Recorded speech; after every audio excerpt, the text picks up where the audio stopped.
केंद्रातून दिलेल्या सेवा करीत होते, पण अपत्यप्राप्ती होत नव्हती. शेवटी औरंगाबादच्या उत्तरानगरी केंद्रातून दिंडोरीला जाऊन परमपूज्य गुरु माऊलींचा आशीर्वाद घेऊन येण्यास सांगण्यात आले. मी दिंडोरीला जाऊन तेथील सेवा रुजू केली. दुसऱ्या दिवशी परमपूज्य गुरु माऊलींनी अत्यंत आपुलकीने माझी समस्या ऐकून घेतली व मला सांगितले, ताई, तुम्ही दिलेली सेवा श्रद्धेने व निष्ठेने पूर्ण करा. तुम्हाला मेवा नक्की मिळेल. मला खूप मोठा धीर मिळाला. मी सर्व सेवा श्रद्धेने पूर्ण केल्या.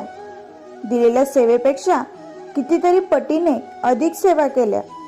श्री स्वामी चरित्राची शेकडो पारायणे, श्री दुर्गा सप्तशतीची 100 पाठ, श्री गुरुचरित्राची 52 पारायणे आणि